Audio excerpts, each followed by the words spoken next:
சித்த மருத்துவத்தில் முக்கியமாக உடலில் 3 தோடங்களை பற்றி சொல்லியிருப்பாங்க. 3 தோடங்களும் சமநிலையில் இருந்தால் தான் நோய்கள் இல்லாமல் இருக்கும்.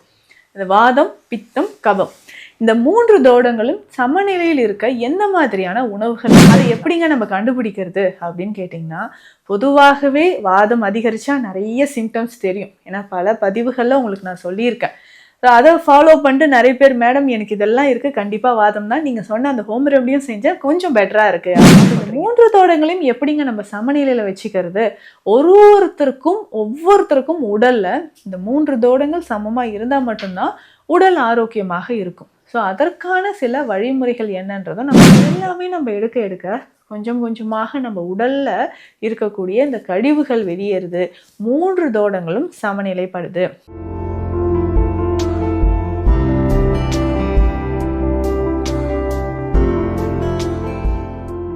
வணக்கம், நான் டாக்டர் நித்யா, சித்த மருத்துவர். சித்த மருத்துவத்தில் முக்கியமாக உடலில் 3 தோடங்களை பற்றி சொல்லியிருப்பாங்க. 3 தோடங்களும் சமநிலையில் இருந்தால் தான் நோய்கள் இல்லாமல் இருக்கும். இந்த வாதம், பித்தம், கபம், இந்த 3 தோடங்களும் சமநிலையில் இருக்க எந்த மாதிரியான உணவுகள் நம்ம எடுக்கலாம்? அதாவது நோய்களோட ஆரம்பமே என்ன தெரியுங்களா? இந்த வாதம், பித்தம், கபம் 3மே சமநிலையில் இல்லாமல் இருக்கிறது தான். அதை எப்படிங்க நம்ம கண்டுபிடிக்கிறது அப்படின்னு கேட்டிங்கன்னா, பொதுவாகவே வாதம் அதிகரித்தா நிறைய சிம்டம்ஸ் தெரியும். ஏன்னா பல பதிவுகளில் உங்களுக்கு நான் சொல்லியிருக்கேன். ஸோ அதை ஃபாலோ பண்ணிட்டு நிறைய பேர், மேடம் எனக்கு இதெல்லாம் இருக்குது, கண்டிப்பாக வாதம் தான், நீங்கள் சொன்ன அந்த ஹோம் ரெமடியும் செஞ்சால் கொஞ்சம் பெட்டராக இருக்குது அப்படின்னு சொல்கிறீங்க. இந்த 3 தோடமும் அதிகரித்தோ இல்லை குறைந்தோ இருந்தால் அதை சமநிலைப்படுத்துகிற மாதிரியான சில உணவு முறைகள் இருக்குது, மூலிகைகள் இருக்குது. அது என்னன்றதை இந்த பதிவில் தெரிஞ்சுக்கலாம். நம்ம clinic Deekshalayam Siddha health care, Adambakkam, Chennai. இப்போ வாதம் அதிகரிச்சிருந்தா உடலில் தேவையில்லாத வலிகள் உங்களுக்கு தெரியுங்க. இந்த ஜாயிண்ட் பெயின் சிவியராக இருக்கிறது நீங்கள் பார்த்துருப்பீங்க, இன்டைஜஷன் ப்ராப்ளம் இருக்குது, வயிறு சம்மந்தப்பட்ட பிரச்சனைகள் இருக்குது அப்படின்னு சொல்கிறீங்க. இந்த வாதம் சமநிலையில் இல்லைன்னா இது எல்லாமே நடக்குது. அதே மாதிரி தான் பித்தம் அதிகரிச்சதுன்னா உடல் சூடு, தலைமுடி உதிர்தல், கண் எரிச்சல், கால் பாதத்தில் எரிச்சல், பித்த வெடிப்பு, இந்த மாதிரி நிறைய சொல்லிக்கிட்டே போகலாங்க. இதே மாதிரி தான் கபம் அப்படின்னு சொல்லக்கூடிய கபம் சார்ந்து வரக்கூடிய பிரச்சனைகளும் நிறைய இருக்குது. சுவாசம் சம்மந்தப்பட்ட பிரச்சனை, மூச்சு திணறல் ஏற்படுறது, தலையில் நீர் கோத்து, சைனஸ் மாதிரியான பிரச்சனைகள் ஏற்படுறது, இது எல்லாமே இருக்குது.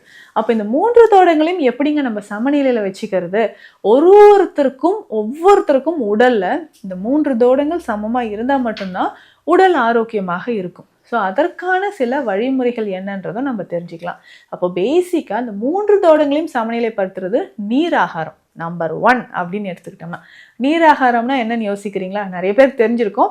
என்னன்னா, நம்ம பழைய சாதம் இருக்குது பார்த்தீங்களா, அந்த தண்ணீர் தான் நீர் ஆகாரம் அப்படின்னு நம்ம சொல்கிறோம். நம்ம உடலில் இருக்கக்கூடிய 3 தோடங்களும் சமநிலையில் இருந்து உடலில் தேவையற்ற கழிவுகள் வெளியேறணும்னா நீராகாரம் ரொம்ப சிறந்ததுங்க. 3 தோடங்களையும் போக்கக்கூடியது இதுதான்.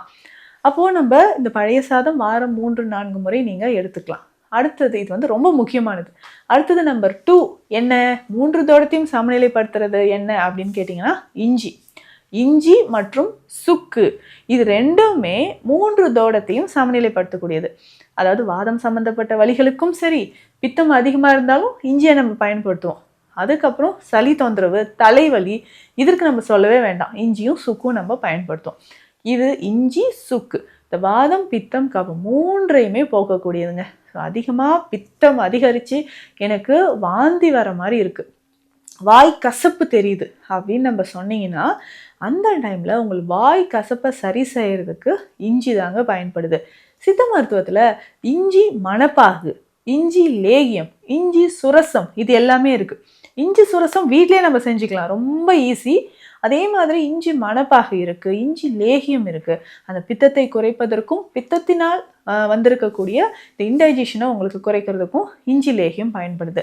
ஸோ இதை எப்படி நம்ம பயன்படுத்தலாம் அப்படின்னு கேட்டிங்கன்னா, ஒரு சின்ன சுண்டைக்காய் அளவு நீங்கள் சாப்பிட்டாலே போதும். ஸோ ஒரு நாளைக்கு 1 வேளையோ அல்லது 2 வேளையோ இந்த இஞ்சி லேகியம் நீங்கள் பயன்படுத்தலாம். ஸோ இஞ்சி லேகியம் நம்ம பயன்படுத்தும் பொழுது உடலில் பித்தம் சமநிலைப்படுது, வாத வலிகள் உங்களுக்கு குறைய ஆரம்பிக்கும்.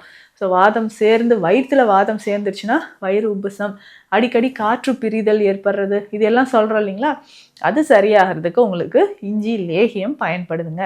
இஞ்சி சுரசம் அப்படின்றது ஒன்றும் இல்லை, ரொம்ப சிம்பிளாக நம்ம செய்யக்கூடியது தான். ஸோ நம்ம ஒரு அகண்ட மண் பாத்திரத்தை எடுத்து அடுப்பில் வச்சிடணும். ஸோ அடுப்பில் வச்சு அடியில் தீ மூட்டிட்டு அந்த பாத்திரம் சூடாகிட்டே இருக்கணும். ஸோ இதில் பேசிக்காக நம்ம என்ன பண்ணணும்னா இஞ்சி சாறு, சரிங்களா, இஞ்சி சாறு எடுத்து ஆல்ரெடி வச்சுக்கணும். அதில் ஒரு சிட்டிகை அளவுக்கு இந்துப்பு சேர்த்துக்கோங்க. இஞ்சி சாறு எவ்வளோங்க எடுக்கலாம் அப்படின்னா ஒரு 30-40 ml போதுங்க. ஸோ இஞ்சி மேல் தோல் எல்லாம் சீவிட்டு கொஞ்சம் தண்ணி விட்டு அரைச்சி ஒரு 30-40 ml அளவுக்கு இஞ்சி சாறு. இந்த இஞ்சி சாறு அந்த பாத்திரம் சூடாக இருக்குது பார்த்தீங்களா, மண் பாத்திரம் சூடாக இருக்கும்போதே இந்த இஞ்சி சாறை அந்த பாத்திரத்தில் ஊற்றும் போது நல்லா சொல்கிறன்னு ஒரு சவுண்டு லேசான ஒரு கொதி வரும்போது ஸ்டவ் ஆஃப் பண்ணிடுங்க. கொதிக்கக்கூடாது, ரொம்ப லேசான ஒரு கொதி வர மாதிரி இருக்கும்போது ஆஃப் பண்ணிடணும். ஆஃப் பண்ணிவிட்டு சூடு லேசான சூடுங்க, ஃபுல் கம்ப்ளீட்டாக அது குளிரக்கூடாது. லேசான சூடு இருக்கும்போது ஒரு 1/2 ஸ்பூன் தேன் அதில் கலந்து எடுத்துக்கோங்க. இதை நம்ம குடிக்கணும். லேசான சூடு இருக்கும்போதே குடிச்சிடணும். எதற்கு அப்படின்னு பார்த்தோம்னா வயிறு எரிச்சல், பித்தம் சம்மந்தப்பட்ட பிரச்சனை இருக்குது. நிறைய பேர் சொல்லுவீங்க எனக்கு வாயை திறந்து சவுண்டாக ஏப்பம் வர்றாங்க அப்படின்னு சொல்லுவீங்க. இதுவே நெஞ்சு பகுதியிலையும் எனக்கு வாயு பிடிப்பு இருக்குது அப்படின்னு சொல்கிறீங்கன்னு வச்சுக்கோங்க. அந்த மாதிரி உங்களுக்கு உடல் அமைப்பு இருக்குது, வாதம் சேர்ந்து இருக்குது அப்படின்னு சொன்னால் இந்த இஞ்சி சுரசம் உங்களுக்கு பயன்படுது. ஸோ இது ஒரு 4 நாட்களுக்கு ஒரு முறையோ 5 நாட்களுக்கு ஒரு முறையோ அதை நீங்கள் குடிச்சிக்கலாம். அவ்வளோ சத்தியம் வாய்ந்தது, நோய் எதிர்ப்பு சக்தியை தரக்கூடியது இஞ்சி சுரசம். வீட்டில் நம்ம சிம்பிளாக செய்யக்கூடியது தான். அதுக்கு அடுத்த ஒரு முக்கியமான ஒரு மூலிகை என்ன, நம்ம வீட்டிலே இருக்கக்கூடியது தான் ஏலக்காய். ஸோ இது 3 தோடத்தையுமே சமநிலைப்படுத்தக்கூடியது. ஸோ ஏலக்காய் பொடியாக நம்ம பயன்படுத்தலாம், உணவில் சேர்த்து ஏலக்காயை நம்ம பயன்படுத்திக்கலாம். ஏலக்காய் சூரணமாக ஏலாதி சூரணம் அப்படின்றதும் நமக்கு கிடைக்குது, அது நம்ம பயன்படுத்திக்கலாம். ஸோ இது எல்லாமே நம்ம எடுக்க கொஞ்சம் கொஞ்சமாக நம்ம உடல்ல இருக்கக்கூடிய இந்த கழிவுகள் வெளியேறுது, 3 தோடங்களும் சமநிலைப்படுது. அடுத்து முக்கியமான ஒரு மூலிகை 3 தோடத்தையும் சமநிலைப்படுத்தணும்னா மஞ்சள். ஸோ நம்ம வீட்டில் இருக்கக்கூடிய முக்கியமான ஒரு மூலிகை தாங்க மஞ்சள். மஞ்சளை எப்படிங்க பயன்படுத்தலாம் அப்படின்னு கேட்டிங்கன்னா, பசு மஞ்சள் கிடைச்சாலும் சரி, இல்லை நமக்கு மஞ்சள் பொடியாக இருந்தாலும் அதை நீங்கள் பயன்படுத்திக்கலாம். ஸோ இந்த பசு மஞ்சள் அப்படின்னு சொல்கிறது இப்போ இந்த கிளைமேட்டில் நமக்கு நல்லாவே கிடைக்கும் இல்லைங்களா. ஸோ இப்போ கிடைக்கக்கூடிய டைமில் வாங்கி நம்ம பசு மஞ்சளை அரைச்சி சாறு எடுத்து நம்ம குடிச்சிட்டு வரலாங்க. உடலில் நமக்கு கல்லீரல் சரி, இல்லை மூட்டுக்களில் வலி இருந்தாலும், இன்ஃப்ளமேஷன் இருந்தாலும் அது எல்லாமே சரி செய்கிறதுக்கு மஞ்சள் நமக்கு பயன்படுது. இப்போ இந்த மஞ்சள் கிழங்கு அரைத்து சாறு எடுத்து இதை டெய்லியுமே நம்ம ஒரு 50 கிராம் தொடர்ந்து ஒரு 10-15 நாட்கள் நீங்கள் குடிச்சு பாருங்களேன். உடலில் எந்த விதமான நோயுமே உங்களுக்கு இருக்காது. 3 தோடங்களுமே சமநிலைப்படுது. இப்போ 3 தோடங்களும் சமநிலைப்படுவதற்கு மஞ்சள் ஒரு முக்கியமான ஒரு மூலிகை. இப்போ பசு மஞ்சள் கிடைச்சா இதை நீங்கள் சாப்பிட்டுக்கலாம். இல்லை டாக்டர், இந்த ஹோம் ரெமடிஸ்லாம் என்னால் பயன்படுத்த முடியல, 3 தோடங்களும் சமநிலைப்படுத்துறதுக்கு வேறு ஏதாவது மருந்து வகையில் இருக்கா அப்படின்னா இருக்குங்க.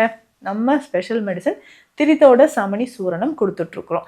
இந்த 3 தோடங்களையும் சமநிலைப்படுத்துவதற்கு தான். ஸோ இந்த மூலிகைகள் எல்லாமே ஒன்று சேர்த்து செய்யக்கூடியது திரிதோட சமனி சூரணம் நம்ம பயன்படுத்துகிறோம். ஸோ இதையுமே கற்ப மருந்தாக காலை இரவு 2 வேளையும் ஒரு 1/2 டீஸ்பூன் அளவுக்கு நெய் அல்லது வெந்நீரில் கலந்து நீங்கள் சாப்பிட்டுக்கிட்டே வரும்பொழுது 3 தோடங்களும் சமநிலைப்படுது. அப்போ இந்த 3 தோடங்களும் சமநிலைப்படுத்துறது ரொம்ப முக்கியம். ஸோ இதை பயன்படுத்தி பாருங்கள். உடலில் இருக்கக்கூடிய சின்ன சின்ன பிரச்சனைகள் நமக்கு தானாகவே சரியாகும். சித்த மருத்துவம் தொடர்பான மருத்துவ ஆலோசனைகளுக்கு ஸ்க்ரீனில் இருக்கிற நம்பருக்கு காண்டாக்ட் பண்ணுங்கள். நன்றி.